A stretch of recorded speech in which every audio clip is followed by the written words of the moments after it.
Good morning बच्चों। कल हम लोग वर्णमाला के बारे में पढ़े थे। आज हम लोग उसके प्रकार के बारे में जानेंगे कि वर्णमाला दो प्रकार के होते हैं। कौन कौन? स्वर वर्ण और व्यंजन वर्ण। अब हम लोग स्वर वर्ण कितने प्रकार के होते हैं और व्यंजन वर्ण कितने प्रकार के होते हैं उसके बारे में हम लोग आइए आगे बढ़ते हैं। स्वर वर्ण। स्वर वर्ण तीन प्रकार के होते हैं बच्चों। ह्रस्व स्वर, दीर्घ स्वर, प्लुत स्वर। ह्रस्व स्वर किसे कहते हैं? जो स्वर सबसे कम समय उच्चारित होते हैं उन्हें ह्रस्व स्वर कहते हैं। जैसे अ, छोटी, छोटी ऊ, री।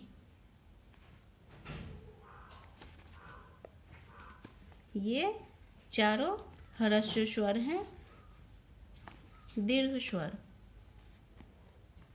दूसरे में दीर्घ स्वर के बारे में जानेंगे हम लोग।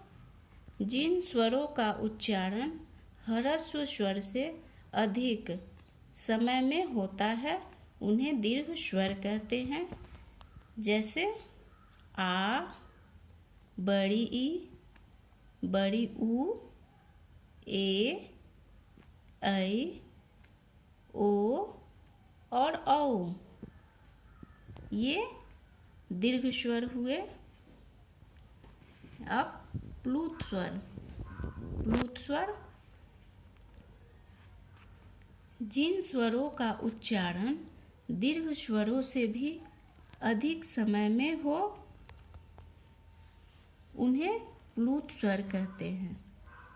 प्रायः पुकारते समय उसका प्रयोग होता है। जैसे हे, अरे। इसमें ज़्यादा समय लग रहा है। ठीक है बच्चों। अब हम लोग स्वर कितने प्रकार के होते हैं वो ले लिए जानकारी। अब व्यंजन के प्रकार जानेंगे कि व्यंजन कितने प्रकार के होते हैं। आइए आगे बढ़ते हैं हम लोग। व्यंजन के प्रकार। व्यंजन वर्ण तीन प्रकार के होते हैं। ये भी तीन ही प्रकार के होते हैं। ठीक है।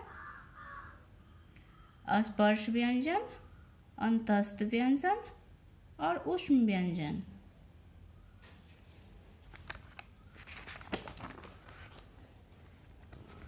स्पर्श व्यंजन किसे कहते हैं? जिन व्यंजनों का उच्चारण करते समय फेफड़ों से निकलने वाली वायु कंठ, तालु, मूर्धा, दांत या ओष्ठ का स्पर्श करती है उन्हें स्पर्श व्यंजन कहते हैं। क से लेकर म तक 25 स्पर्श व्यंजन हैं। ठीक है। कवर्ग का उच्चारण स्थल कंठ है।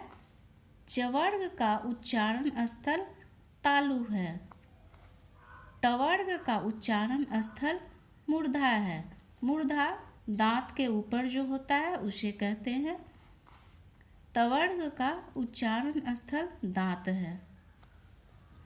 पवर्ग का उच्चारण स्थल ओष्ठ है। ठीक है।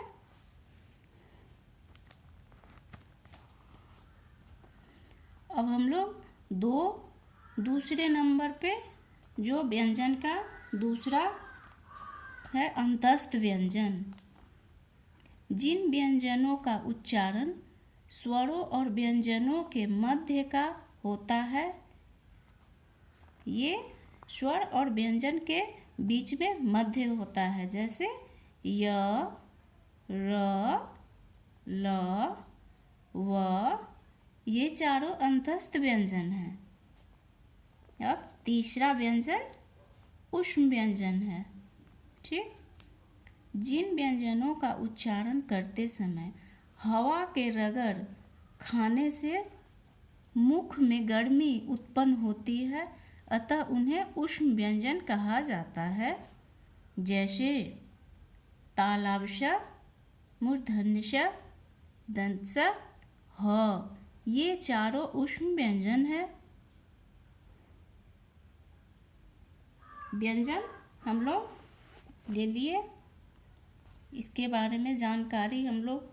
अब मात्रा, स्वर और व्यंजन से जुड़ा हुआ मात्रा भी कुछ है, जो आइए थोड़ा बहुत मात्रा के बारे में आज हम लोग जानकारी ले लेते हैं। प्रत्येक स्वर के लिए मात्राएं निश्चित है। मात्राएं जो है वह स्वरों के चिन्ह हैं। मात्रा में स्वर के लिए मात्रा जरूरी है।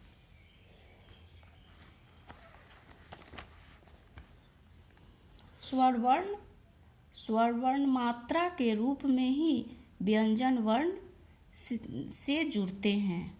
जैसे स्वर, मात्रा, प्रयोग, शब्द। यहाँ हम मात्रा के बारे में दिखा रहे हैं और आप लोग भी थोड़ा सा जानकारी ले लीजिए। ये स्वर है, यहाँ ये सब स्वर वाले शब्द हैं और ये इनमें मात्रा लगाएंगे हम लोग, ये मात्रा है। और यहाँ इसका प्रयोग इस शब्द से हो जाता है और यहाँ नया शब्द बन जाता है। मात्रा लगने से यहाँ शब्द बना। ठीक है बच्चों, अब आज का यहीं तक समाप्त हुआ। आइए कुछ प्रश्न दे रहे हैं जो आप लोग घर पे बैठे हुए हैं। जब आप लोग आइएगा तो इसको लिख करके लाइएगा। इसके उत्तर इसी से जुड़े हुए हैं, सारे उत्तर इसी में मिल जाएंगे जो आप लिख करके लाइएगा।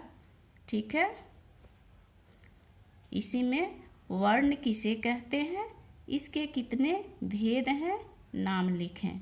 ये भी है, आप लोगों को मैं बता चुकी हूँ। वर्णमाला किसे कहते हैं, ये भी है।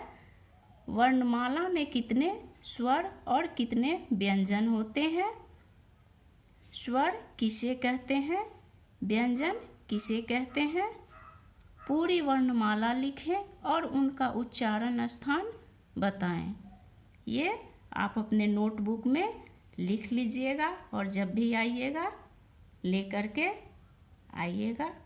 ठीक है, थैंक यू।